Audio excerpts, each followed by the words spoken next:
What's up, guys? So I kind of want to talk about a time period where I literally thought I had lymphoma pretty much every single day. Very scary time period. I'm sure I can relate with many of you. I just kind of want to give some of you a peace of mind and let you know that you're not alone in this fight against health anxiety and hypochondria. I was a hypochondriac for 5 years, a very long time to obsess over my health. I did it daily. I was really bad at Googling symptoms. I was really bad at focusing on symptoms of anxiety, magnifying them, self-diagnosing, going to the doctor, etc. All the classic signs of health anxiety I had. So yeah, go ahead and smash that like button down below if you're ready to kick health anxiety in particular in the butt today, and leave me a comment down there as well. Let me know if this has ever been a concern of yours. Were you ever scared of lymphoma, convinced that you had it? And this is one of those deals, guys. The latter part of my health anxiety days, this is a real, deep and real concern for me. I was convinced. I self-diagnosed myself with lymphoma, hardcore. I was looking at treatment options, natural ways to get rid of it. It just kind of goes to show how obsessive we can be, how dangerous health anxiety can be. And by dangerous, I mean you can really get trapped up in this cycle, and it's really hard to live your life. And it's not healthy either. So the first part of my health anxiety days, guys, the first 2 to 2.5 years, I was primarily worried about my heart, having heart attacks, hypertension, arrhythmias, some type of heart disease. And I guess after I got enough testing, I started to trust the doctors more. I started to realize I wasn't having multiple heart attacks a day. They were just panic attacks. I finally got over that. But like many of us, the minute I graduated from one disease, I went to another one. I picked up another one. And it was because I didn't fix the root problem. Just because I got reassurance and was, finally convinced that I didn't have heart disease, I still had the problem of self-diagnosing, obsessing, worrying about my health. By the way, if you didn't see the video I did yesterday, you need to go see it. It's how to stop worrying about your health. Go check that out. I'll put it at the end of this video. So, the next thing that I dealt with was cancer. I was so scared of this, and I feel guilty for obsessing and being so scared and really not living my life for the next 2 to 2.5 years the way I should, because there are people out there that really do have the disease that I fear. There are people that really are dying from that. So I still feel guilty about this. I try not to beat myself up over it, but I threw away 2 years of my life obsessively worrying about this. And I've always had ear problems, so I've always had ear pressure, allergies, horrible, basically everything in this general region has always been terrible since I was a child. Horrible allergies. I've had horrible ear infections my whole life, so I had tubes put in my ear whenever I was a baby. I had ear infections as a young adult that basically bursted my eardrums. I've had some accidents swimming and diving where my eardrums have bursted as well. So just not a good situation going on there. Something that I should have really looked into whenever I assumed I had lymphoma. But I had some ear pressure that had started to develop on the right side of my ear. It would be uncomfortable. And then I would start to feel it down in here. Now there's a tube that runs from your ear to the back of your throat. What I believe happened and what the ENT finally told me was the case was probably I needed a tube put in there because the fluid was having a tough time draining. So I was feeling pressure, especially when I was going up and down hills. In the car, I would feel this. Anytime I had any type of allergies going on, it would aggravate it. But it also made me feel full right here. So I thought my lymph nodes were really swelling up, and sometimes they were kind of swollen, but I kept messing with them. Don't do that. You're going to make your lymph nodes swell. Do not keep messing with your lymph nodes. Get a professional or a doctor to check them out if you find a hardened lymph node or something that's much bigger than it needs to be. If you just find something like that, go ahead and give it a few weeks. Just like this lymph node I found on the back of my ear that's hardened. I gave it a few weeks before I even made an appointment just to see if it goes down, just to see if it was another infection. If you have a cold or anything like that, that could be making lymph nodes swell. So just, pump the brakes on it at first, especially if you have health anxiety. Okay, so just give it a couple weeks to see what happens. By the way, I'm not a doctor. Full disclaimer here, I'm not a medical professional. I'm just telling you from experience and trying to help you out if you have health anxiety. This is mainly for my hypochondriacs out there. But if it's still there after that, of course, go to the doctor, get checked. Lymph nodes are nothing to play around with, especially if they're really hardened. You always want to get them checked. Anything can literally cause these. In likelihood, it isn't cancer, but you always want to rule this out.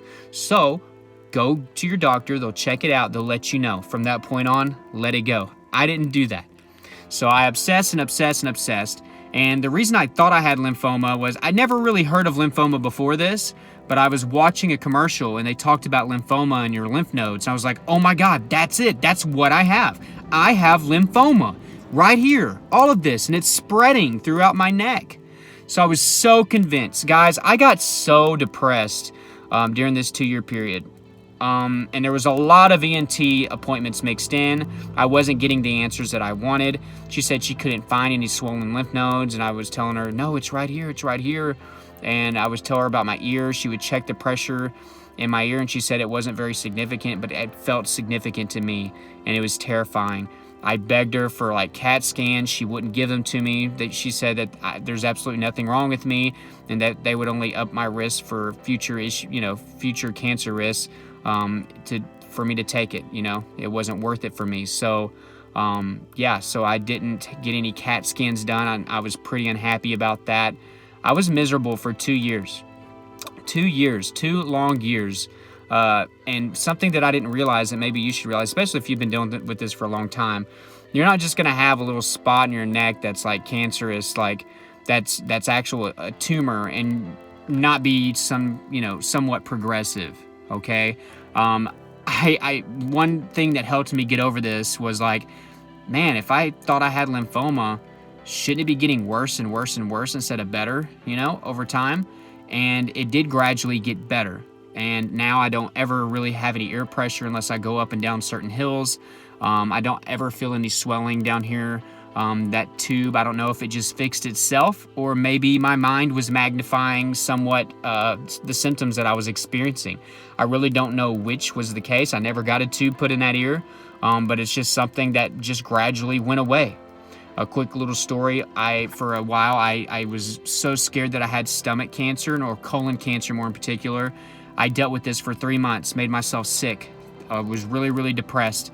The minute I made a doctor's appointment for it, pain went away. So I'm just letting you know, I'm not saying that we imagine these pains, but I really feel like we can focus pain in certain areas of our body. Our mind can actually do that, focus muscle tension, because that's what I think a lot of pain is associated with anxiety anyways. It's caused by muscle tension. Not all of it, but most of it. And the minute I made that doctor's appointment, it's like, I was like, okay, I'm going to get help. And then the pain just started to relax and melt away. And I didn't even end up going to that appointment. I didn't have any pain. I still haven't had any pain in that area ever since. Amazing, I know. But I was inside my head. I was thinking very rationally when it came to this lymphoma thing, guys. It's always good to go get your reassurance from the doctor. Make sure that you do that. That's very, very important, okay? I'm not saying that you need to shy away from that.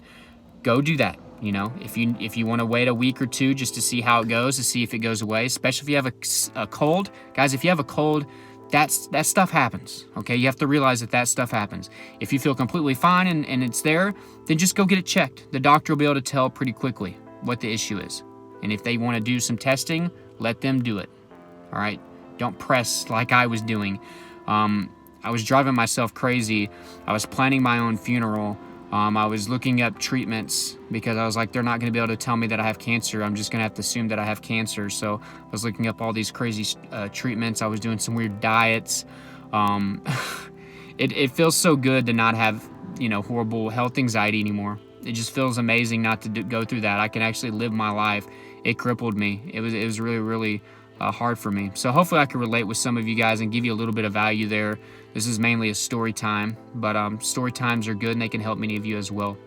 All of my tips for anxiety are down below, by the way. If you are struggling and you're wanting to get help, follow those tips. It all starts with you figuring out your root cause, okay? I can't tell you what that root cause is. You got to figure that out for yourself, but make sure you check that out down below in the description.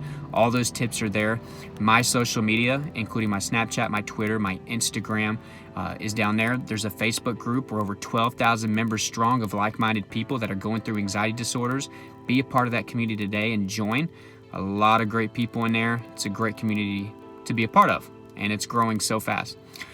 There's therapy down below, which you get a free week trial, so don't shy away from that. If you haven't tried therapy, what's it going to hurt to do a free week? Try that out. Thousands of therapists to choose from. You can talk to them on the phone just like I'm doing, or on your laptop, and you don't have to leave home to do it. So it's awesome. It's also cheaper than in-person therapy. Also, there's 3 journals down there I would love for you to check out. A meditation journal. You should be meditating in the mornings and evenings for 15 to 20 minutes. That's whenever you're closest to your subconscious mind. So make sure that you're doing that every single day. There are guided meditations on YouTube that you can use till you get the handle, or get used to it and get into the flow of that. Also, be journaling each and every single morning. And if you want to do it at night, do it as well. These journals will show you how to journal. That one is going to show you how to meditate. Then there's a morning journal under that. It's called the Morning Sidekick Journal. It'll get your day started on the right foot. You need to do that. It can dictate how the rest of your day goes. And then there's a fat loss and nutrition. So you want to make your diet optimal, not only for just weight loss and being healthy, but for your mind, to help you with that. So guys, check those out. There's also a vitamin store down below that has sleep aids, CBD products, some great stuff to help you manage your symptoms of anxiety or insomnia or pain management. So guys, thank you so much. Subscribe if you haven't. Hit that notification bell so you get updates when I put these videos out. Check out the live stream I did earlier today. And also I had a fan mail opening. So shout out to Taylor Denning for this new New York Yankees snapback. I really appreciate it. I love it. So I'll be wearing this hat in future videos. I think it looks good.